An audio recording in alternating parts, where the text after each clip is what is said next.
Good morning. You can hear me, right? Welcome to a really special day or weekend that we're celebrating. And so I've chosen to have a special workshop today in the huge celebration of Mother's Day. My name is Charles Sine, CEO of Anti-Fragility Health. I apologize, we're starting a bit late. I was getting some IV treatment this morning, so we've kind of delayed, but I apologize about that for those who've been waiting to join us live.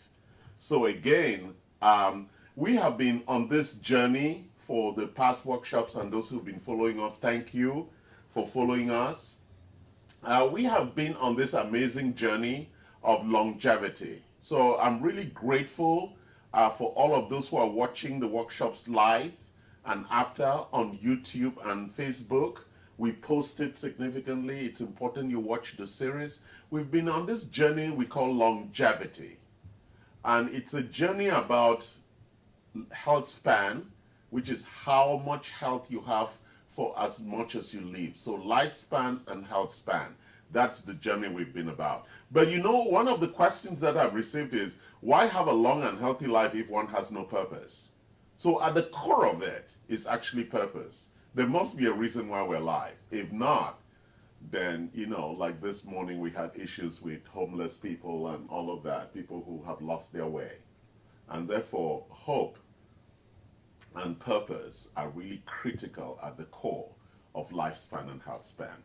But today we want to celebrate mothers, and I want to start by just a deep recognition for my mother and the relationship that we have with our mothers.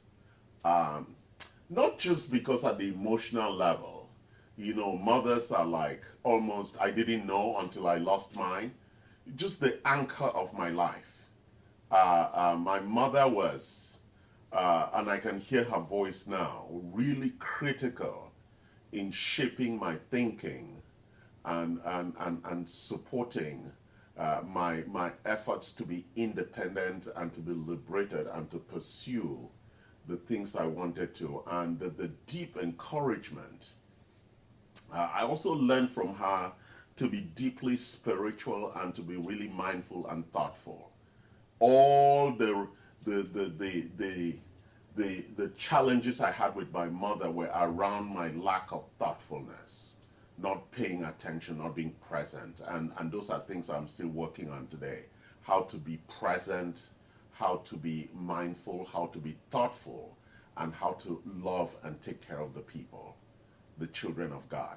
That is our biggest and most challenging duty on earth, to be in service of the children of God. And that is a big teaching from my mother. And that teaching drives my persistent thinking and the actions and the businesses that we're building today. How can we be in service? And I know for all of you, yes, we all came through mothers. It is a special weekend of celebration for those who are dead, mothers who are dead. We need to celebrate their lives. We're here. They made the choice to have us. A very, very important choice. Because, you know, for those women who are celebrating today that they have choice not to have abortions, our mothers had the choice, and they chose to have us. For that, I'm deeply thankful that I'm here, and we can celebrate this. But also, for mothers who are still alive, at the core is the master hormones: insulin, cortisol, adrenaline. It's really important that these are the master hormones, because these are the master hormones of life, at the core of what keeps us alive. So let's look at the first one, cortisol. Cortisol is the early indication. When we measure cortisol, it's an early indication of a system that's getting out of control. And how do we measure this? We do the daytime measurement and we do the nighttime measurement. And we call it the cortisol awakening response. When we measure from your urine or saliva the level of cortisol, which starts climbing before you wake up, it tapers after you wake up and during the day begins to drop. Cortisol drives the essence of the sympathetic nervous system, keeping us awake and alive and moving. And at night, it drops as DHEA, which are the other hormones, and melatonin, the other hormones, begin to rise and re-implement the parasympathetic nervous system, which keeps us alive when we are asleep. The heart beats, we breathe, and that's why when we measure things like sleep apnea, we find out that the body jerks itself awake when the brain is not having any oxygen. That's driven by the parasympathetic system. Melatonin, DHEA will hit that trigger and say we have no oxygen, and it shakes the body awake, and then you adjust your sleep position, go back, jerks you awake again, and that's why we know, and we are encouraging all our patients, especially women, to do the sleep test and to repair and regenerate the architecture of sleep that is damaged with sleep apnea. Really important, cortisol. Adrenaline is that thing that we use, right? The challenge with adrenaline and cortisol is our stress response mechanism. Western culture and city culture demands that we are alert all the time. That's not how we were designed to be. That level of alertness and response pushes levels of cortisol and adrenaline to exhaustive levels. And that the tiredness that comes from that, they call that the adrenal exhaustion of you always being alert, causes significant dysfunction. Insulin, the master hormone for managing sugar metabolism, extracting sugar out of the bloodstream, glucose, into the muscle where it is used for response. So when we look at these three things, they are critical hormones to keep us alive. We call them the master hormones. And so it is really important that in restoring balance, our initial focus should be on where those levels are and how well our body. Interestingly, it begins to speak to this big issue that is, we know, the biggest killer: stress and our stress response or our stress tolerance. The master hormones drive the other hormones. Why am I focusing on hormones today? Because hormones are the conductors of biochemistry. If we don't get hormones right, it doesn't matter how much nutrients we're supplying, we will not restore balance.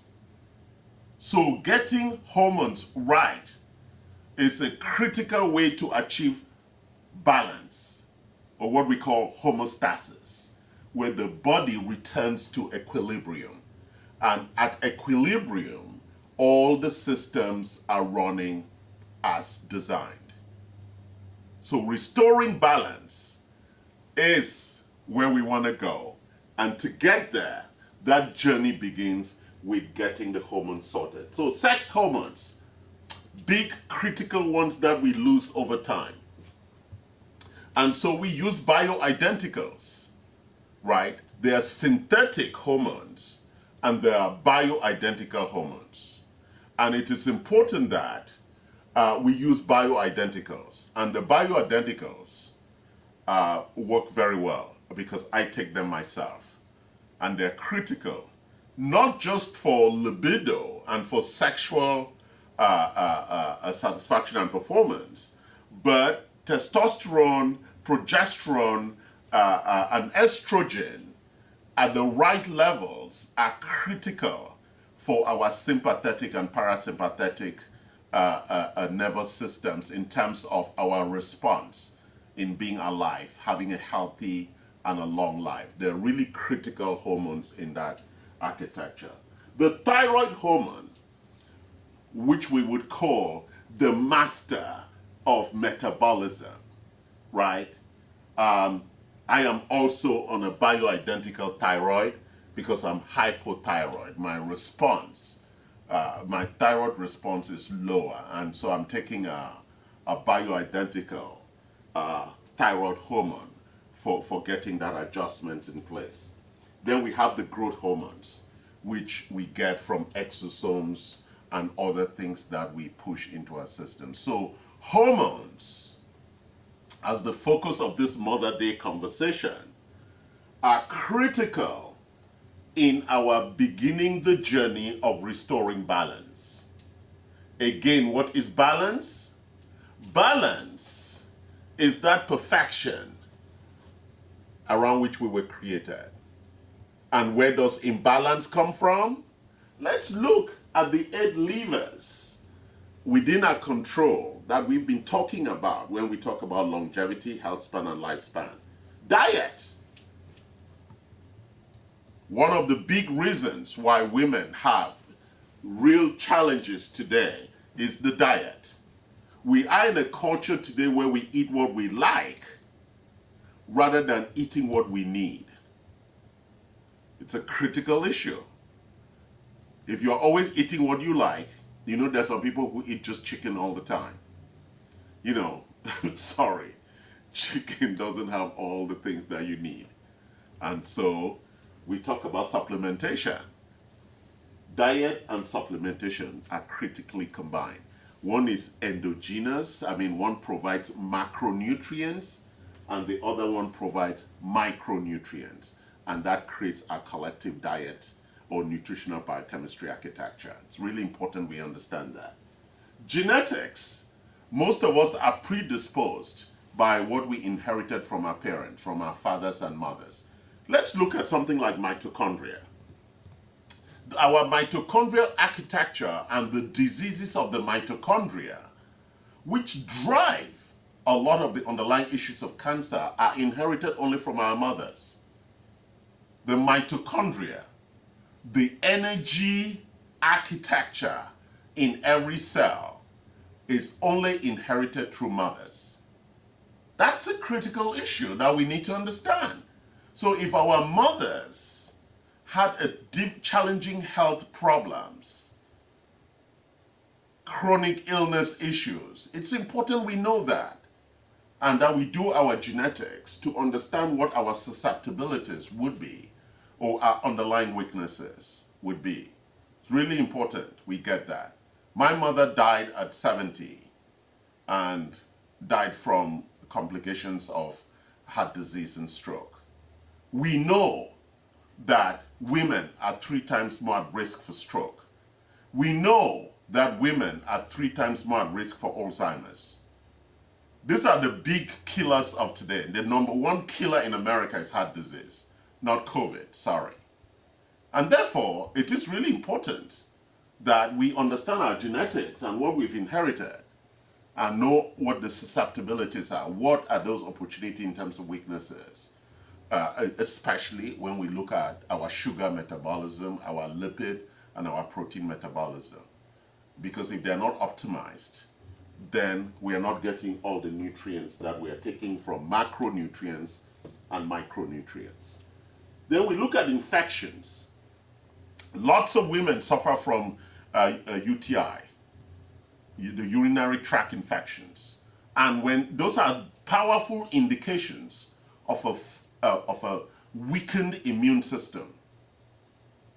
And therefore, taking antibiotics persistently destroys the GI architecture where the immune system is synchronized and managed.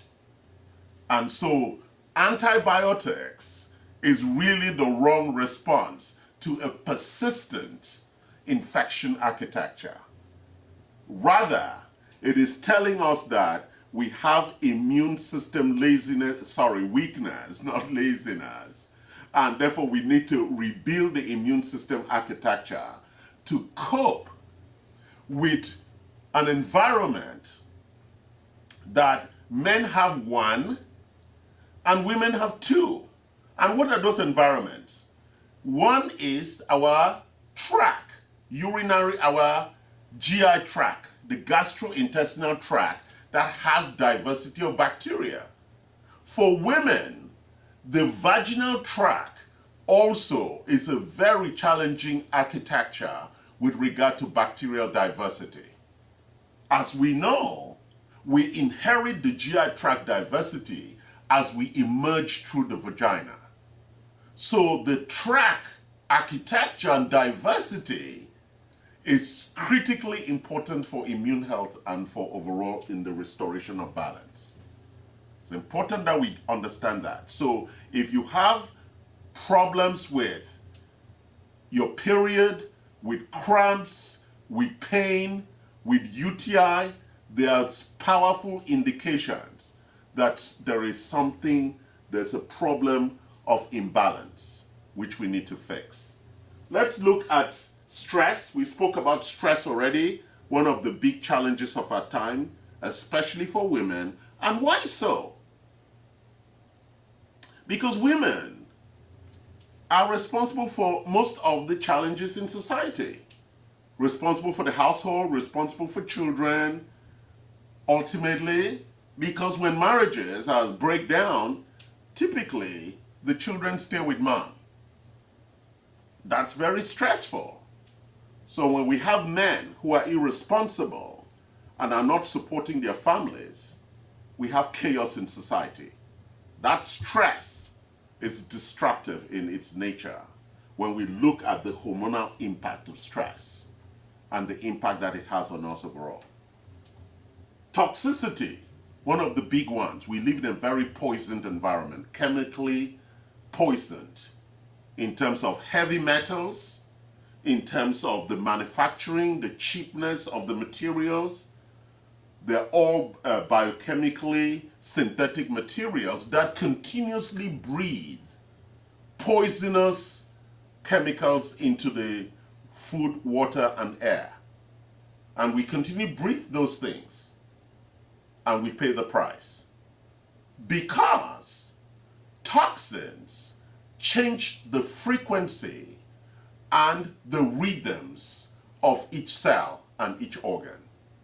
And when you change it, then they begin to move towards a cancerous architecture where senescent cells refuse to die because they found a new vibrational architecture, and that leads to cancer. And we know just how challenging toxins are. Exercise. It's free. We all need it for balance, stability, and strength. Are really powerful. But finally, it's the mindset, what I spoke about. At the core of living a long and healthy life must be purpose, must be hope of a better tomorrow, must be a mindset that survives, a mindset that drives us from dependence to independence, and from independence, that big jump into interdependence, where we become a force for good in the community. That is the purpose. There is no other purpose. Being selfish and being focused on just yourself was not the purpose of life. It does not contribute to the sustainability of our species. It does not. And therefore, the mindset that looks at how we prosper in healthy ways, how we contribute, so that our legacy is going to be restoring balance. Thank you for listening, for joining us today. I wish all of you in advance a wonderful Mother's Day, and that for all of us that we spend tomorrow and Monday in celebration of something that was created that is amazing and spiritual and miraculous in its essence. Motherhood. Thank you. My name is Charles Sine. Love us, like us, leave your comments,